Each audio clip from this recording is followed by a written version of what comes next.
टीना ने अपना होमवर्क पूरा किया और अपनी कॉपी, किताब, कलमों को सही जगह पर रखकर रसोई में गई तो देखा माँ उसे देखकर अपने आंखों के आंसू को छुपाने की कोशिश करते हुए कहती है, देख ना टिया, शायद मेरी आंखों में कुछ चला गया है और अपने आप ही मेरे आंसुओं से भर आए।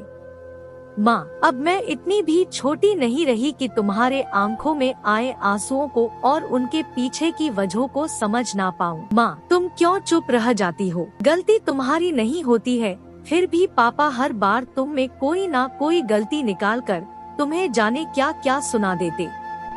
बेटा, पति है वो मेरे।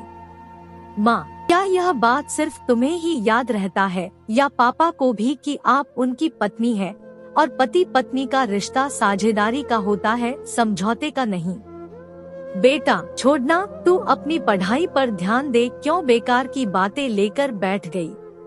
अगर मेरे चुप रहने से इस घर में सुख शांति बनी रहती है तो मेरा चुप रहना ही बेहतर है। माँ, तुमने जिस चुप्पी का रास्ता चुना है ना, घर में सुख शांति के लिए, अब वह तुम्हारी कमजोरी बनती जा रही है। तुम शायद यह नहीं देख पा रही हो पर मुझे साफ नजर आ रहा है कि तुम्हारी इसी कमजोरी का फायदा उठाकर पापा तुम्हें समझौता करने पर मजबूर कर रहे हैं। माँ, तुम्हें नहीं लगता कि तुम्हारी यह चुप्पी, यह समझौता मेरे आने वाले कल को प्रभावित कर रही है? मेरी पढ़ाई लिखाई, मेरे खुद की पहचान बनाने की सपने, मैं उन्हें पूरे कर भी लूँ तो क्या?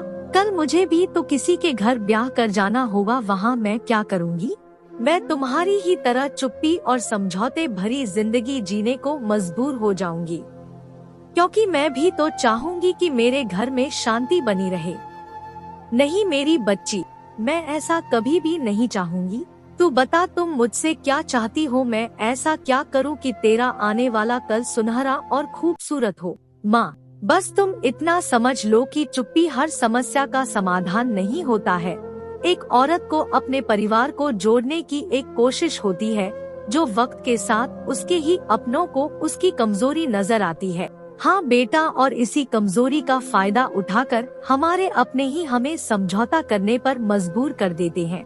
हमारा यही समझौता लोगों को यह सोचने पर मजबूर कर देती है कि शायद हम औरतें इंसान ही नहीं होते हैं। बेटा, अब मैं चुप नहीं रहूंगी। सही को सही और गलत को गलत कहने की हिम्मत दिखाऊंगी। तुम्हारे ही आने वाले कल को नहीं, अपने भी आने वाले कल को सुखद बनाऊंगी।